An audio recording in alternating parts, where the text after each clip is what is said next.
गुजरते दिन के साथ कोरोना के मरीजों की संख्या बढ़ रही है। पिछले 24 घंटे में राज्य में करीब 9,000 केस सामने आए और 40 लोगों की मौत हुई। अकेले इंदौर से कोरोना के 1550 मरीज मिले हैं और राजधानी भोपाल में 1450 नए केस सामने आए। इसी तरह ग्वालियर में 576, जबलपुर में 552, उज्जैन में 317 और बड़वाड़ी में 237 नए केस। अब राज्य में 53,000 से ज्यादा एक्टिव केस हो चुके हैं और अब तक इस बीमारी की वजह से 4,200 से ज्यादा लोगों की जान चली गई है।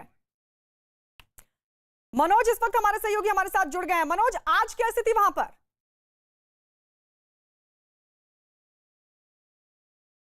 आप बता रहे कि 9,000 मामले 24 घंटे में सामने आए, जो कि अपने आप में रिकॉर्ड है। अभी तक की कोरोना महामारी जब से हुई थी तब से लेकर अभी तक इस तरह के आंकड़े सामने नहीं आए। खासतौर पर इंदौर और भोपाल में जो 1,500 मामले आ रहे हैं, तो अभी सरकार में पीछे आपको नज़ारा दिखाऊंगा कि ये कोरोना कर्फ्यू का नज़ारा है भोपाल का। हालांकि लोगों को अब ये कि जब से कर्फ्यू लगे, लॉकडाउन लगे, तो अब लोगों को समझ में आया कि मास्क कितना ज़रूरी है। तो अभी हम जिस बाजार में हम खड़े हैं शिवाजी नगर के, यहाँ तो हमें कोई शख्स बगैर मास्क के नहीं दिखा। यानी अब जाके समझ में लोगों को आया जब पानी सर के ऊपर से गुजर गया, क्योंकि पहले की जो लापरवाहियाँ थी वो देखने लायक थी। लगातार सरकार कह रही थी, लोग कह रहे थे कि भाई आप मास्क पहनिए, मास्क पहनकर घर से निकलिए, लेकिन वो समझदारी उस वक्त लोगों ने नहीं दिखाई। अस्पतालों की हालत खराब है। ऑक्सीजन की सप्लाई को लेके सरकार दावा कर रही है, लेकिन ऑक्सीजन सप्लाई को लेकर अभी भी दिक्कत है। रेमडेसिविर इंजेक्शन को लेकर लौट रहे मनोज आपके पास। राजस्थान की अगर बात करें तो राजस्थान में भी कोरोना महामारी लगातार बढ़ रही है। पिछले 24 घंटों में जो आंकड़े सामने आए हैं उसके मुताबिक 5,500 नए केस मिले और 28 मरीजों की मौत हुई। राजधानी जयपुर से कोरोना के 989 केस मिले हैं, जबकि जोधपुर से 770, उदयपुर से 729 और कोटा से 616 मरीज सामने आए। राज्य में अब तक इससे करीब 3,000 लोगों की जान भी जा चुकी है। और इस वक्त भवानी हमारे सहयोगी हमारे साथ लाइव जयपुर से जुड़ रहे हैं। वहां पर क्या स्थिति, क्या इंतजाम भवानी?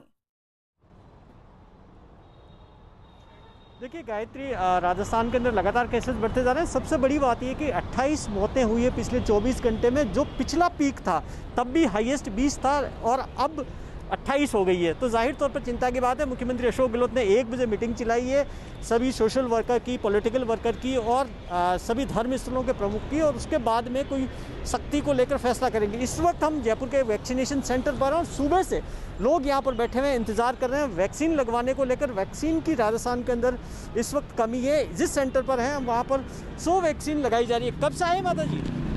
कब से आए वैक्सीन लगवाना है? हाँ। कब आए? अभी आए 5 मिनट। आपको तो अभी आए हैं। आप अभी आए हैं? 9:30 बजे आया था मैं। क्या हुआ, क्या बोल रहे हैं वैक्सीन? वैक्सीन के लिए टोकन दिया है, अब हमारा नंबर आएगा जब अंदर जाएंगे। अभी आपका नंबर ऑनलाइन रजिस्ट्रेशन है।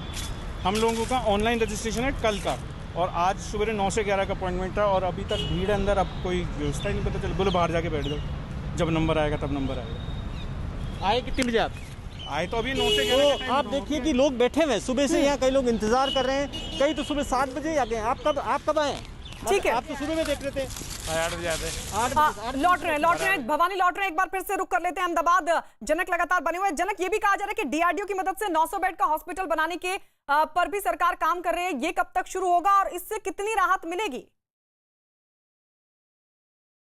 जाहिर सी बात है, बड़ी चूंकि इन इश्यूज़ पर जो इंफ्रास्ट्रक्चर है उस पर हाईकोर्ट ने कड़ा फटकार लगाई थी, तो ऐसे में बेड्स अब बढ़ाए जा रहे हैं और 900 बेड का अस्पताल बिल्कुल जो मैं खड़ा हूँ उसके बिल्कुल पास में ही बेड बनने शुरू हो गए हैं। वहाँ पर 15 दिन का वक्त बताया जा रहा है कि 900 से ज़्यादा बेड बनाने में, अस्पताल बनाने में, जिसमें 150 जितने बेड ICU के होंगे, उसके अलावा हर बेड पर ऑक्सीजन की सुविधा होगी। तो जाहिर सी बात है उसमें सरकार के पूरे एफर्ट लगे हैं। DRDO भी उसके साथ